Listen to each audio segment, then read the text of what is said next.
on the News Channel 5 network. This is Open Line.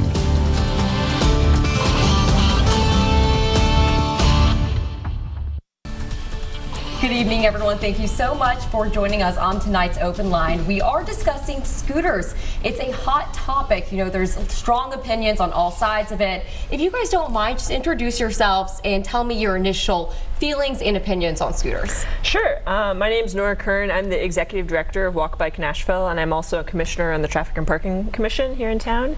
And overall, I'm excited about scooters. I think they present a lot of really exciting options for people, and clearly they're being used, and so that indicates their popularity, but really interested in figuring out how we can make sure everyone's safe and how the regulations and the city are kind of making sure everyone's held accountable.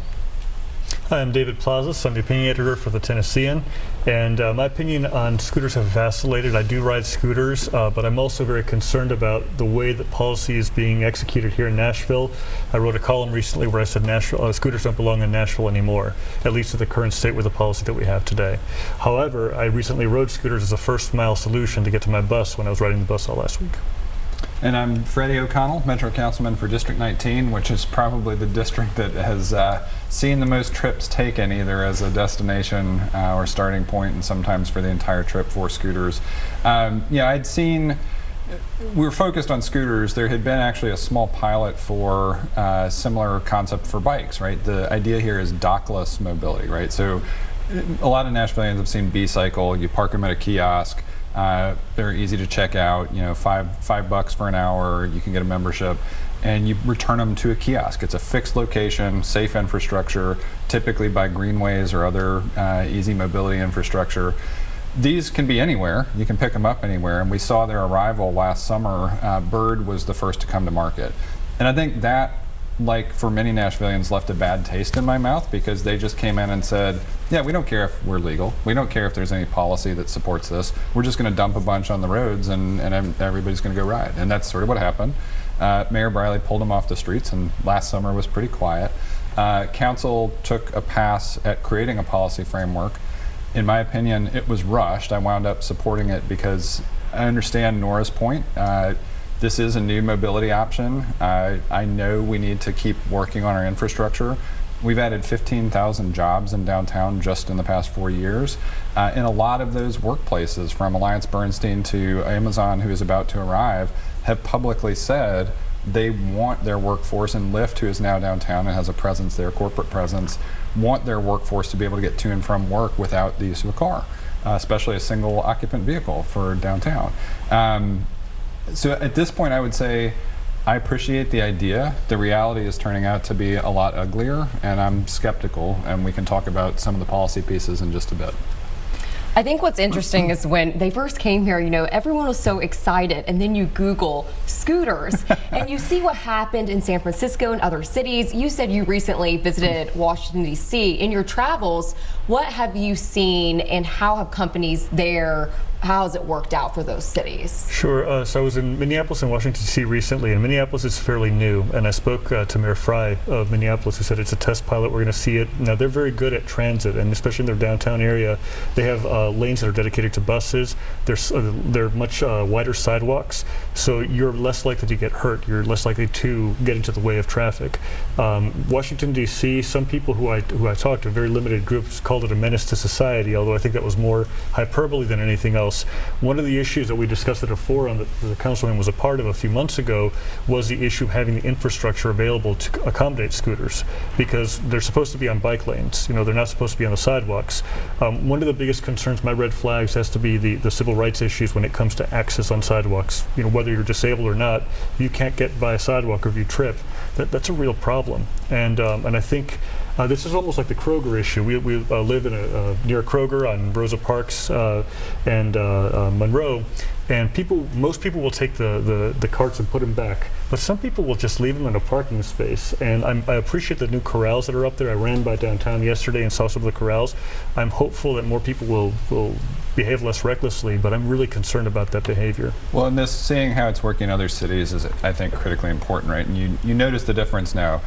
a city like Nashville is probably unique in America in that we are just an extraordinary destination, right? And we've built that in some cases by design, right? Our CVC has probably exceeded beyond even their own wildest imagination, the Convention and Visitors Corporation.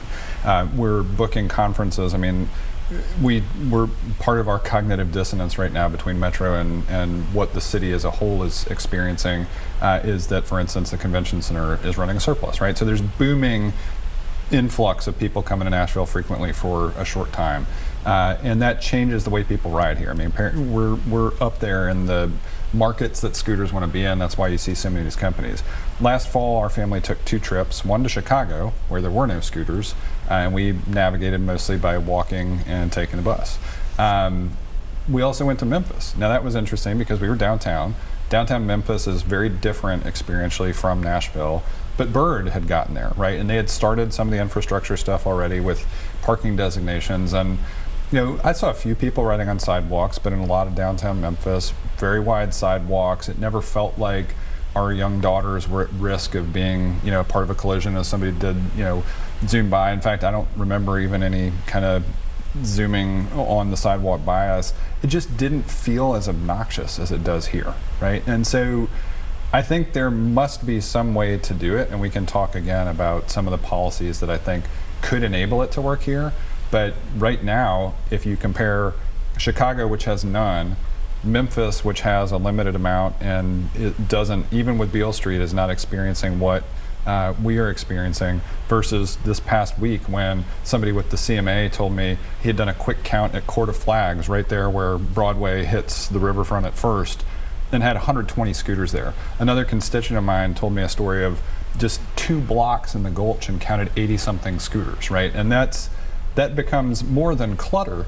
To David's point, it becomes an ADA issue in the Gulch with my own eyes. This isn't a story somebody told me.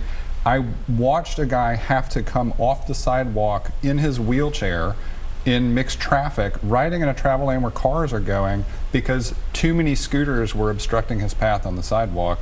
And that, unfortunately, is the common experience in Nashville right now. Nora, you also mentioned policy change. Do you think that has something to do if you eliminate the numbers, it wouldn't be as big of an issue, or kind of what's your opinion on that? Yeah, I mean, I think we need to be asking both the city and the scooter companies to step up more, and a lot of that comes down to policy. And so with the clutter, I think one thing that a lot of cities have done that Nashville has not is limit the number of operators. So one of the reasons there are 120 on Broadway is because there's 7 companies, and so everybody knows that's a hot spot for scooters, and so each company has to have their 20 fleet.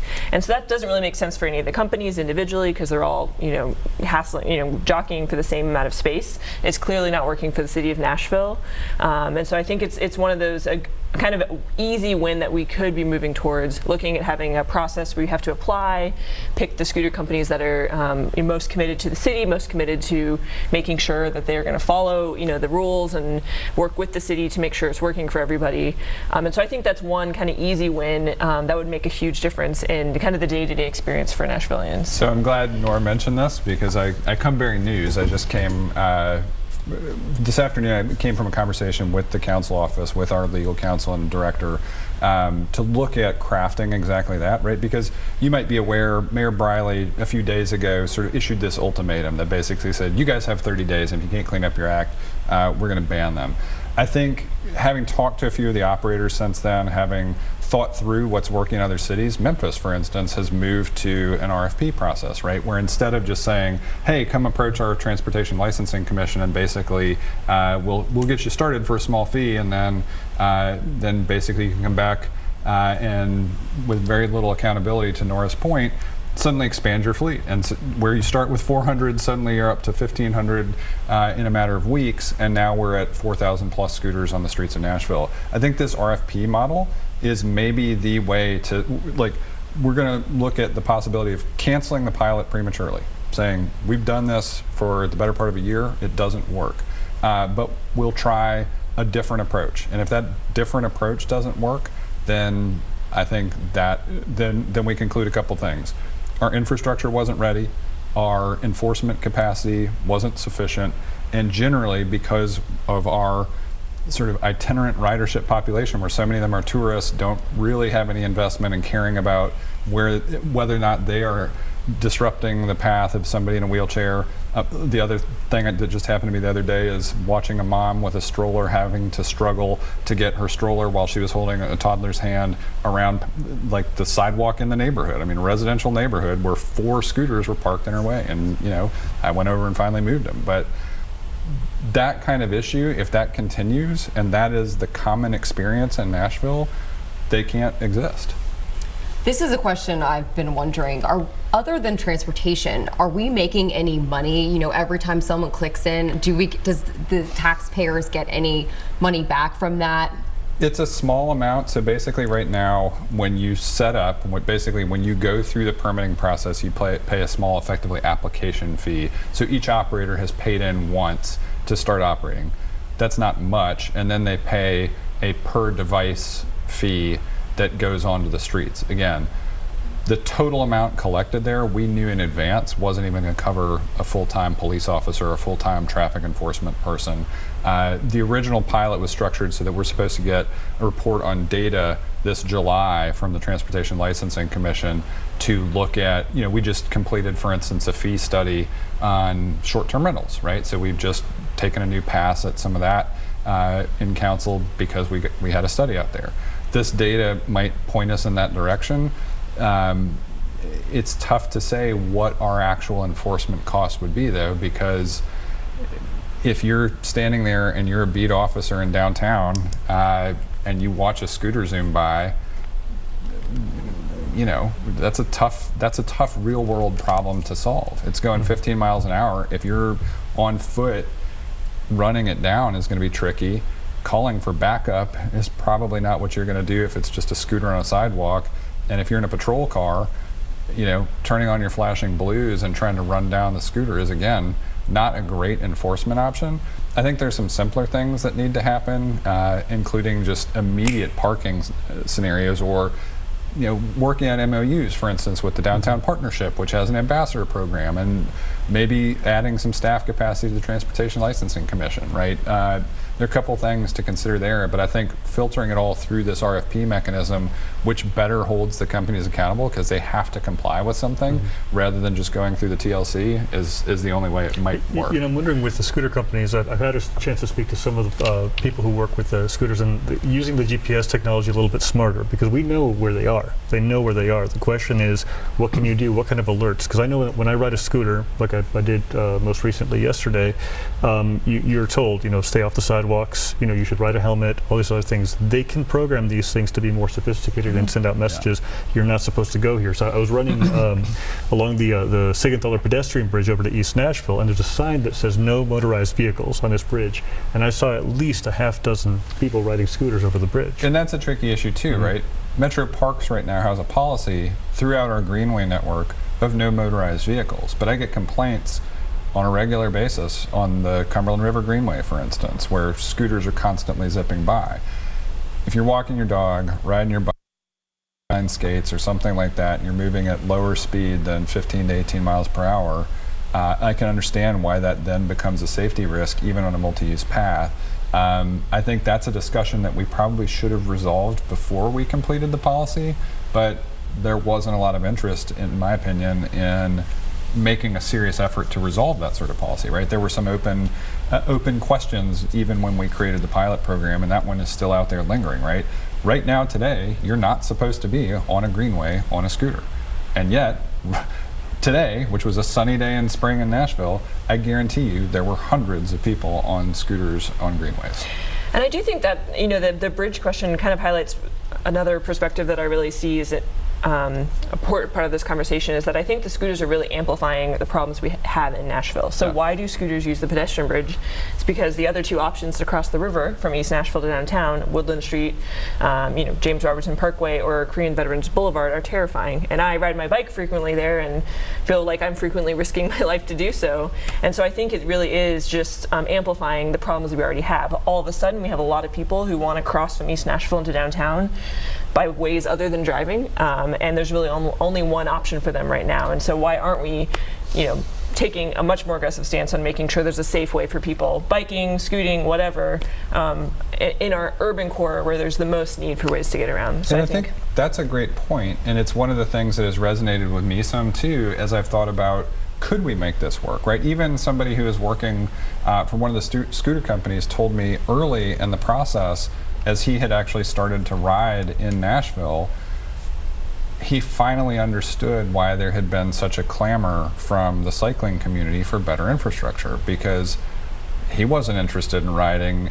in a 35 mile per hour double lane road with a turn lane here and people zooming by at more like 40, 45 miles per hour while he's over there trying to hug the gutter, right? I mean, it really has, I think, created a new audience for understanding our infrastructure challenges, which I think is actually good for the city, but it comes with so much baggage on the nuisance factor, the risk factor, the spectrum of clutter to danger, that I'm not sure that piece of the conversation is really coming to the forefront. For sure. We're going to head to the break, and I know some of you guys are waiting. You have questions. We'll come to you right after this.